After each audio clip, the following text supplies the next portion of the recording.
Good afternoon, everybody, and welcome to our Presidential Faculty and Staff Awards. Thank you so much for joining us here today to recognise and celebrate the accomplishments of all our award winners. At today's event, we will recognise a record number of awardees. Over the past 2 years, our staff and our faculty have received an unprecedented number of awards from the University System of Maryland Board of Regents. And since we were unable to hold this event last year, we are delighted to now have the opportunity to recognise both our 2020 and our 2021 awardees. These awards demonstrate both the individual talent and commitment of each award winner, but they also are a reflection of our collective commitment to our shared values and the inspiring resilience of our community. As we reflect on the ways in which our community has supported one another through this challenging year, we have chosen to share our winners with you not as we usually do, which is by the category of the award, but instead we've organised today's celebration as a series of themes that we feel illustrate both the exemplary ways in which our community has evolved over this past year and the foundational principles and values that guide our work together every day. These are innovative and inspiring undergraduate and graduate teaching, our commitment to the success of our students through inclusive excellence, research scholarship and creative achievement, and community empowerment. Today's programme will be emceed by two of our campus leaders, Dr. Sarah Shin, who is Associate Provost for Academic Affairs, and Vice President Greg Simmons, who is Vice President of Institutional Advancement. Let me close by expressing to all of our award winners my personal congratulations, and congratulations on behalf of the entire UMBC community. Thank you. Hello and welcome. I think everyone will agree that this was a year unlike any other. A year ago in March, we had to move every course offered by the university online in a matter of days. I don't think any of us were expecting to complete the semester online, but then we extended remote learning for the next 2 semesters as well. As we began to develop plans for helping faculty transition to remote instruction, we were amazed at the enthusiasm of professors to adjust to this new reality and provide the best experience possible for their students. With our Pivot program, 637 faculty trained through summer 2020 to create engaging, high-quality virtual classroom experiences for students. And the Folio Group worked with our campus partners to support all UMBC students to learn effectively online, including the creation of Retrievers Return Students Resources page and the Student Ambassadors program. Graduate and undergraduate students continue to provide essential input on content and delivery to make for richer online courses. And we know it's working. In October 2020, 83% of students reported overall satisfaction with their online courses. Most graduate students described UMBC advisors, mentors, and supervisors as supportive approachable, and responsive. We know that this year's winners exemplify this work. Their continued commitment to innovative and student-centered teaching has shown throughout the pandemic. It is why UMBC continues to be a national leader in innovation and undergraduate teaching, as recognized by the U.S. News and World Report.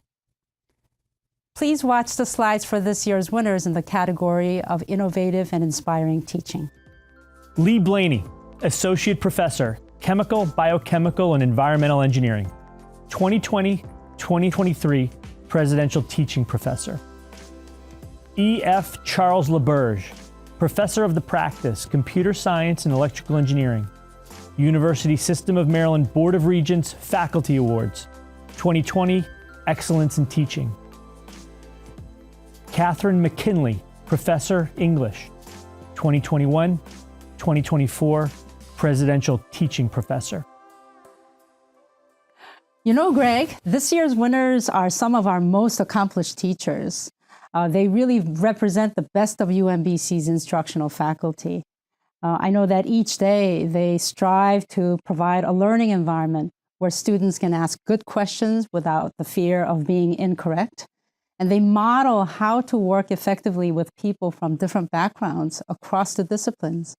They're amazing. You know, this year's winners, if you think about the range, right, you know, whether it's Lee thinking about how you help students understand how pollutants migrate into the Chesapeake Bay, or Chuck bringing his lifelong experience in industry to the classroom for applied projects for students in computing, computer science, or Dr. McKinley making something like Chaucer, written hundreds and hundreds of years ago, come alive for young people, and to think about the role of literature in the world we live in today. They represent some of our best, and they represent the real range of our extraordinary teaching faculty at UMBC. That's right. And I think, the challenge, especially you mentioned Chaucer and Beowulf, things like that. I mean, to really have that come alive for our 21st century learners, it takes a lot of thinking to really make that to be a timeless, a relevant kind of topic for students. I think it's just tremendous. Well, as an English major, I'm always happy to see our English, anybody who's talking about Chaucer, I'm excited about. So it's a great group. I couldn't agree more. That's right. That's right. So I know that excellence in teaching is very much connected to student success, which is our next category of awards. I think you have some exciting updates to share on that topic. I do, Sarah.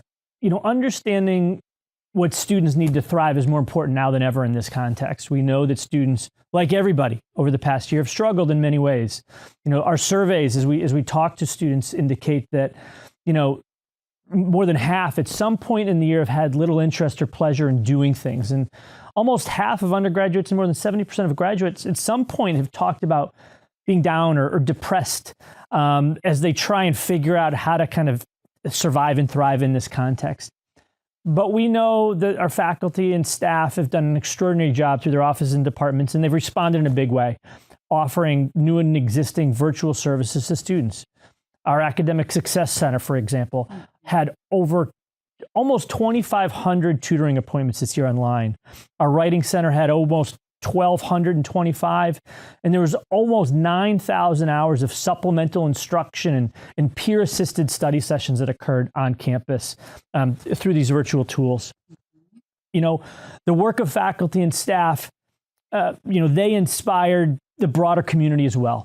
We're so grateful to our alums and faculty and staff on this campus who supported the Stay Black and Gold Fund, which provided emergency grants to 382 students. Almost $200,000 was raised. It made the difference in faculty being able to, not just get the materials they needed for the classroom, but in some cases pay for basic necessities like rent and food and the things that they needed literally to survive. And again, it worked because of your support. Our students not only persevered, they continued to succeed, and you can see it in their accomplishments. 90% of our new grads are heading directly to jobs or advanced degrees or both. And even in this past year, hundreds and hundreds of students participated in internships to gain insights into what they're going to need to be prepared in the real world in jobs.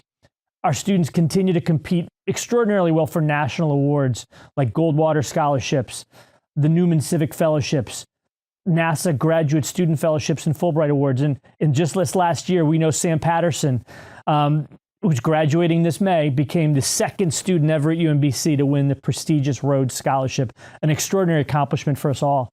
Our athletes, they've done well on the court, on the fields, and they've done extraordinarily well in the classroom. This year, our student athletes in the fall collectively earned the highest GPA they've ever had, 3.36. 82 students had a perfect 4.0 this fall. It's fantastic. More than support, our faculty and staff and our winners help students understand how they can change the world. This year, UMBC placed 9th in the all-in voting challenge out of more than 600 participating colleges and universities. Our nationally recognized Center for Democracy and Civic Life partnered with student organizations to lead campus voter engagement efforts. And right now, our mock trial team is preparing to compete in the nationals. So good luck to them. Stephen Caruso, Senior Lecturer, Biological Sciences. 2020 University System of Maryland Board of Regents Faculty Award for Excellence in Mentoring. Jessica Cook, Associate Director, Sondheim Public Affairs Scholars Program. 2019-2020 Jakubic Family Endowment Staff Award. Romy Hubler, Center for Democracy and Civic Life. 2020-2021 Jakubic Family Endowment Staff Award. Laura Hussey, Associate Professor, Political Science, and Director, Sondheim Public Affairs Scholars Program. 2021 University System of Maryland Board of Regents Staff Awards for Excellence in Mentoring. Amanda Knapp, Associate Vice Provost and Assistant Dean, Division of Undergraduate Academic Affairs. 2020-2021 Presidential Distinguished Professional Staff. Denise Maringolo, Associate Professor, History, and Director of Public History. 2020 University System of Maryland Board of Regents Faculty Award for Excellence in Mentoring. Jess Myers, Director, Women's Center. 2019 University System of Maryland Board of Regents Staff Award for Inclusion, Multiculturalism, and Social Justice. Teresa White, Office of Academic and Pre-Professional Advising and the Registrar's Office. 2021-2022 Presidential Distinguished Non-Exempt Staff. What an amazing illustration of the ecosystem. And, that's an overused word right now, that it takes to help students be successful. Faculty, staff, scholars programs, centers. It's an amazing group of people. It really is. And I'm just so proud of all of our support systems that we provide students. I mean, again, the students really need the kind of not only support in the classroom, but outside of the classroom. And I know that this year's winners are just really such an exemplars of that kind of work. And it doesn't happen in a vacuum, right? It's not like each of these people are doing their own work with their own students, right? There's conversation, there's dialogue, there's people working across these different platforms to build the programs and put the supports in place so somebody like Sam Patterson can really, take off like a rocket ship. Absolutely. And I think he did really take off like a rocket ship, and we're just so proud of him. And I know in order for people like Sam to really take off like that, just so many numerous individuals have had to really provide that kind of support. So I think it's just a really, really wonderful way to celebrate what our staff and people do day in and day out. We know our students are extraordinary. They deserve the best. And that's what we have in our faculty and staff here at UMBC. Research and creative achievement activity at UMBC continued to grow despite the challenges from the pandemic.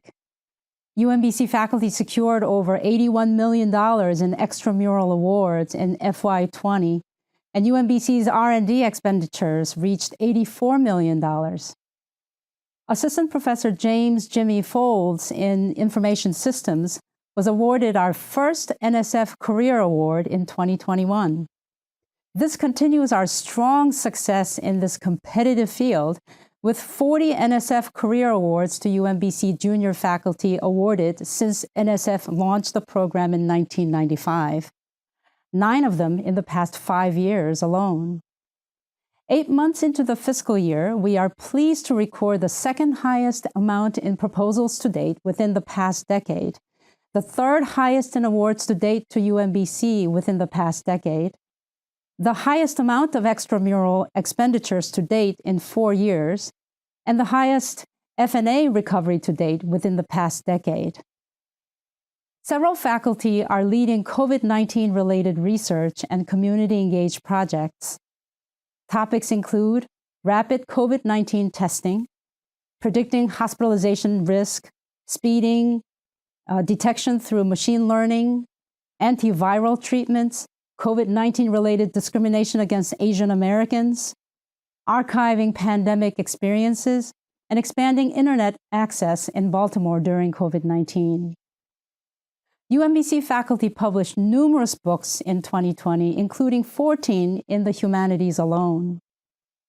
Ranked in the top 100 public universities in federal research and development expenditures by NSF, UMBC continues to be a national leader in NASA funding and federal funding for social sciences, the geosciences, atmospheric sciences, and ocean sciences.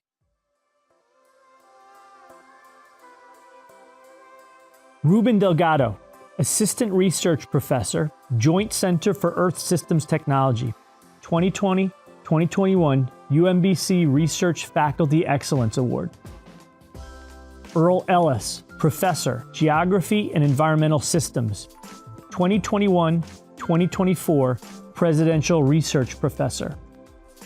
Anne Christine Frankowski, Senior Research Scientist, Sociology, Anthropology, and Health Administration and Policy, 2019-2020 UMBC Research Faculty Excellence Award.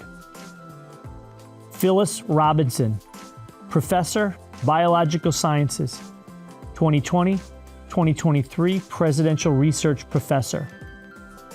Weidong Zhu, Professor, Mechanical Engineering, 2020 University System of Maryland Board of Regents Faculty Award for excellence in research, scholarship, or creativity. You know, Greg, I received my first dose of COVID vaccine 2 weeks ago. And, I must say that I just really have renewed appreciation for the basic sciences and the applied sciences and what our researchers are doing. Congratulations. I got mine too. So it strikes me that, so we both have one shot, but you have something I don't have. You've won one of these awards before.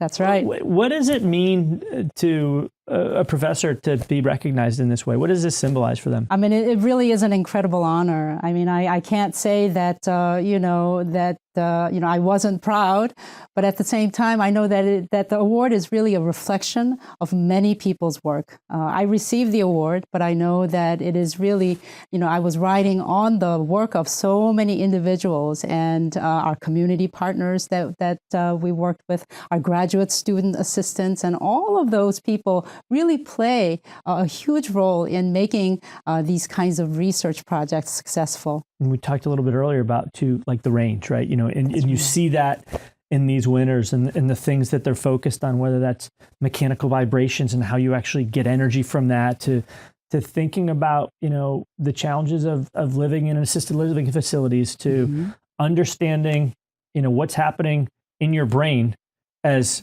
data comes in and how your brain processes it, right? From fundamental basic research all the way to solving really, really applied problems. We have some amazing colleagues, don't we? Absolutely, we do. And, this research is really, and the creative achievement of our faculty are really making an impact in our society and really addressing our most urgent problems and really making a difference and contributing to really making our society better. The COVID pandemic has shined a light on the importance of research.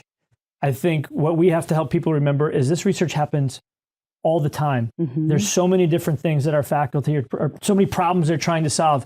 We need to help people remember and celebrate that every year and all year, right? Absolutely. Absolutely. And I just, like you, I feel so privileged to be part of our UMBC community. And our last category of the awards is in the area of community empowerment. This is really important work, and I think you have some exciting updates to share. I do.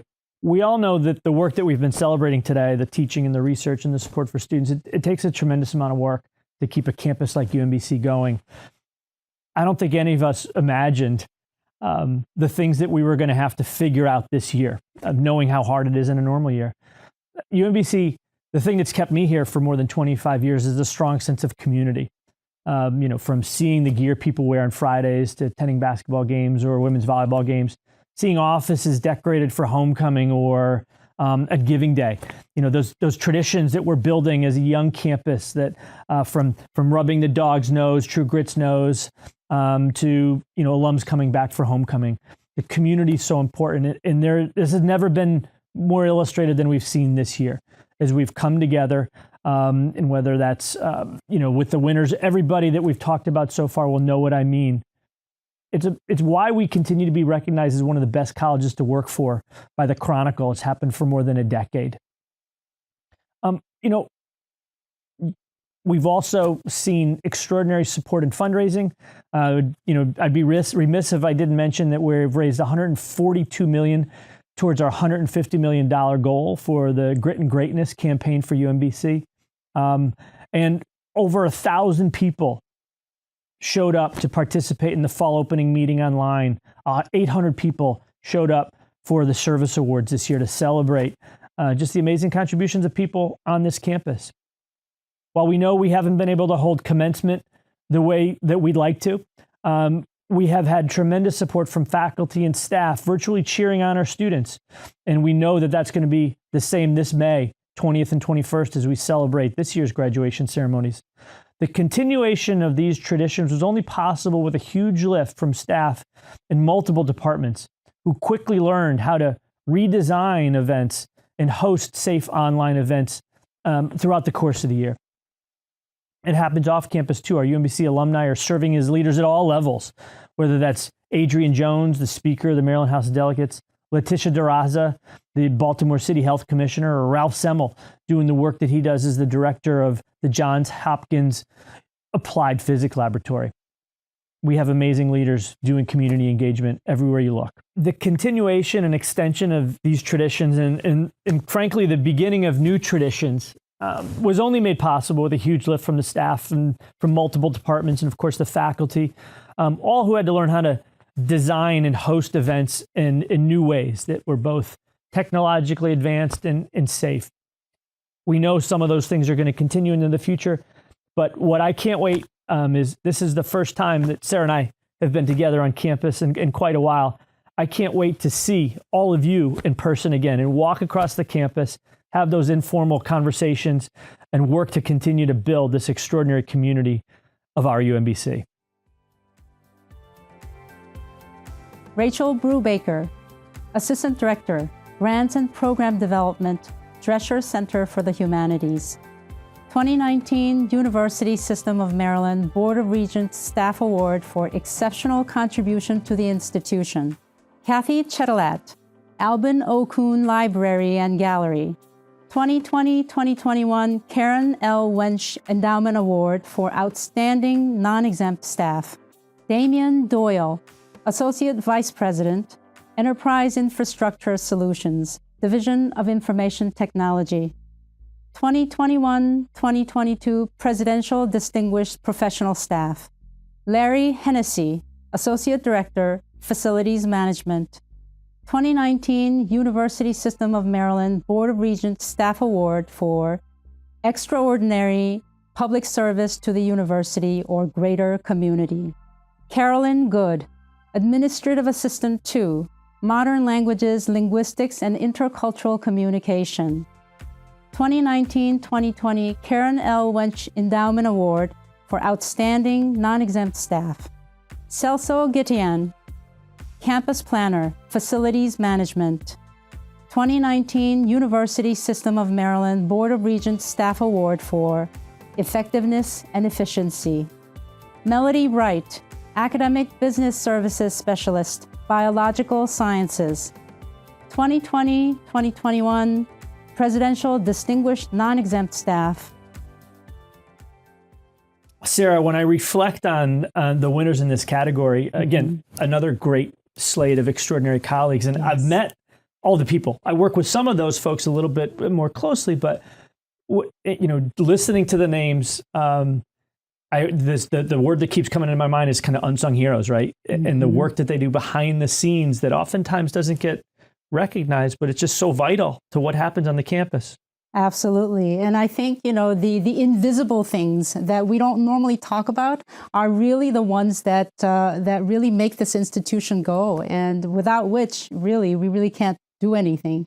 Yeah, it's the Karen Wench Award. Karen, who was Dr. Rabowski's administrative assistant for many, many years, she really kind of exemplifies that, right? And all of these people, in so many ways, kind of just the deep knowledge that they have in their domain, the humility and the way that they approach the work, they set a high bar for not just the staff, but the whole campus community that people can replicate and emulate and try and live up to. That's right. That's right. And I must say that as a faculty member and as a staff, I have just really benefited tremendously from the work of all of our staff, who have just really been tremendous. And they're just so dedicated and so giving of their time and their expertise. And, again, they really make this community a great place. Yeah, courage, diversity, intellectual capacity, commitment to this place, humility, and great senses of humor. Again, we've said it before. We are so lucky, aren't we? We are. We are.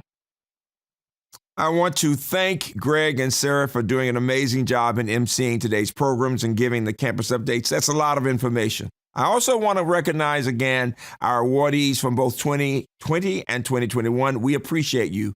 Your efforts during this interesting and extraordinary year have made such a difference. And so we celebrate you and your families.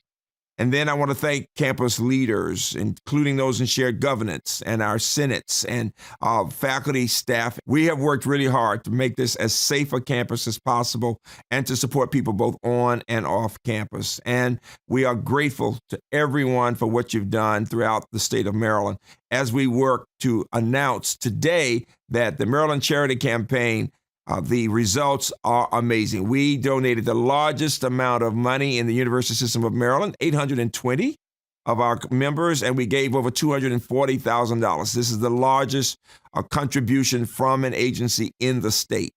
And although I asked Greg and Sarah to provide the bulk of the university update, I still have more information to give you.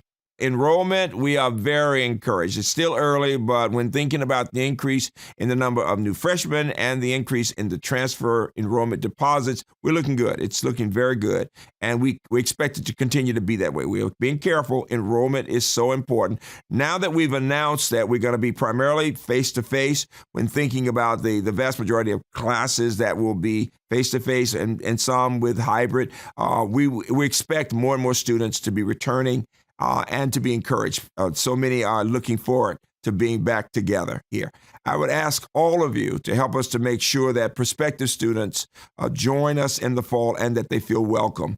Please help us by encouraging people to go ahead and enroll as we prepare for the fall. In terms of Annapolis, the session is drawing to a close in the next week or so. We're really working with our leaders there to give us as much support as possible. Always a special shout out to Madam Speaker, Adrian Jones, our graduate. She's always working on our behalf, as are others, but we appreciate what the governor and the legislators are doing to give us support.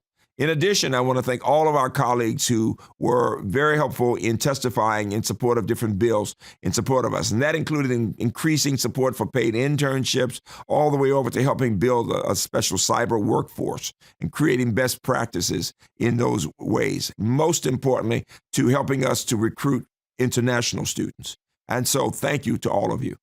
In terms of the budget, unfortunately, we don't have the specific amounts yet, but we are working and we are encouraged and we are hoping that we will have positive news to report very soon. We've asked the Department of Budget Management and legislators to move up and prioritize our capital project involving Sherman Hall. We'll know more very soon. I'm sure you've heard about the governor's recommended bonus for all state employees. That's good news. Though it's not yet been officially confirmed by the legislature, we are very hopeful that it will be. And we all appreciate everything that all of you are doing to support our students and the university.